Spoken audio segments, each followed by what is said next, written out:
नमस्ते बच्चों, कैसे आप सब लोग। वेल, आज का जो वीडियो है वो रहेगा आपका गाला पेपर सॉल्यूशन। आप देख सकते हैं क्वेश्चन पेपर 3 का सेक्शन ए। ठीक है, क्लास 10 का है ये, साइंस का स्टार्ट कर रहे हैं हम लोग। तो आइए सेक्शन ए हम स्टार्ट कर लेते हैं। सेक्शन ए आपको पता है 16 मार्क का रहेगा, 1 मार्क एक क्वेश्चन के ऊपर रहता है। सबसे पहले है एमसीक्यूज। आइए क्वेश्चन देखते हैं क्या है, क्या कह रहा है।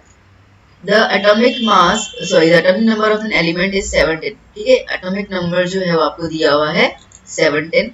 ठीक है, तो Z equals to 17 दिया हुआ है हम लोगों को। Which of the following statement is false? Okay, false क्या है, तो A है its electronic configuration is 287। नहीं, ये तो सही है ना, 287 ही रहता है। ये बेसिकली 17 है, पीछे 7 आया तो नॉन मैटर हो गया। ठीक है, ये भी सही है। It is in the group 7 and period 3। देखो पीरियड तो 3 है, कॉमा में कितने हैं, 3 है ना, 1 2 3, तो पीरियड तो 3 है पर ग्रुप 7 ही है, ग्रुप 17 है ये। तो इसके लिए ऑप्शन क्या हो जाएगा, C. Okay, C is the correct option. Clear?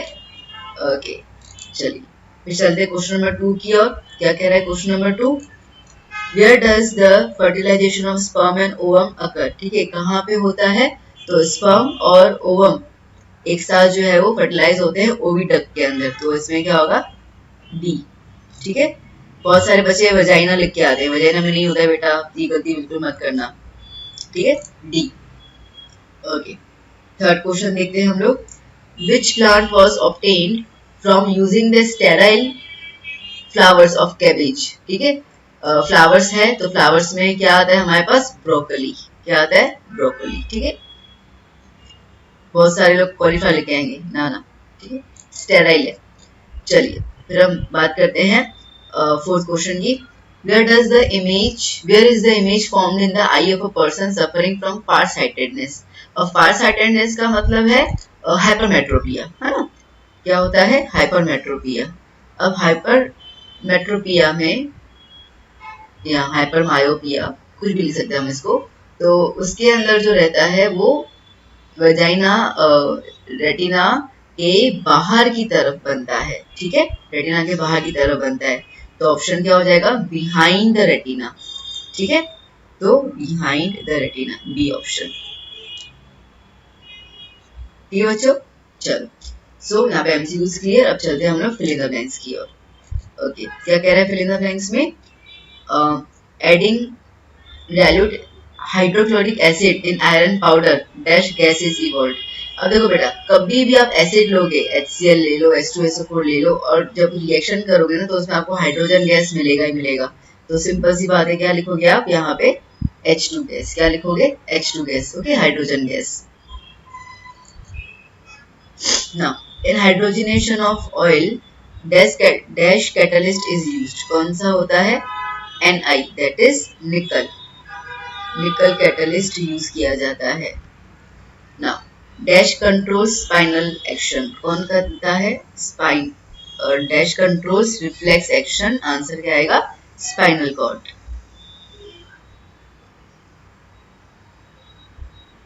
Okay, now eighth, the organs having the common origin and structural similarity but different function.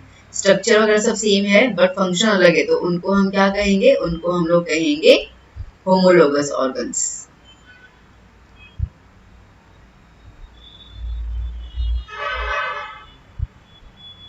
ठीक है, क्लियर हो गया। ओके, ना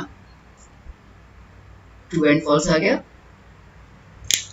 क्या कह रहा है, by dehydration of ethanol propene is formed. False.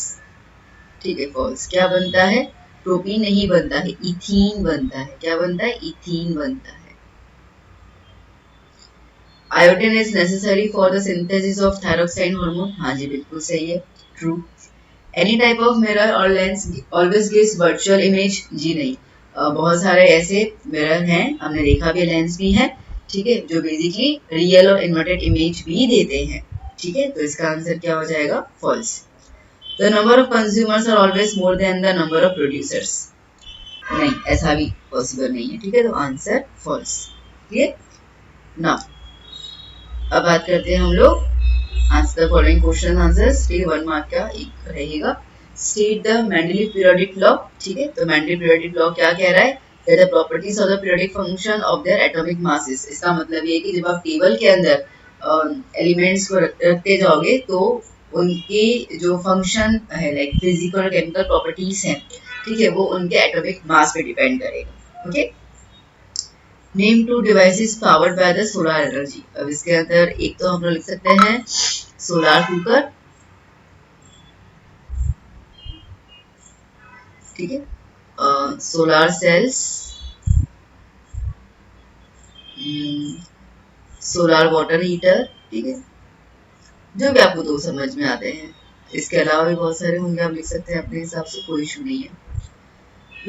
What is the device used in the electric circuit to change the resistance of the circuit? तो सर्किट का रेजिस्टेंस चेंज करने के लिए हम लोग यूज करते हैं rheostat.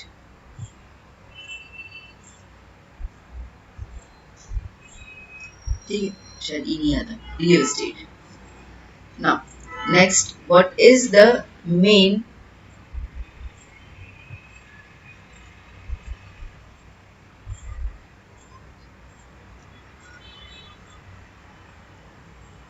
Question, what is the main M of conservation of biodiversity? क्या एम है इसका कंजर्व करने का? तो ये रहा आंसर। तो मेन एम है, सीधी सी बात है, प्रिजर्वेशन। ठीक है, किसका?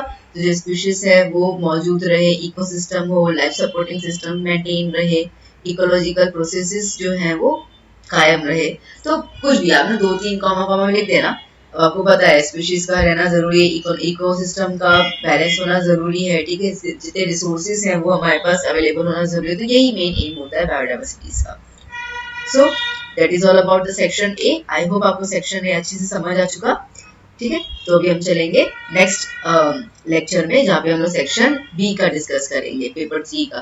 Till then keep studying, bye bye, take care.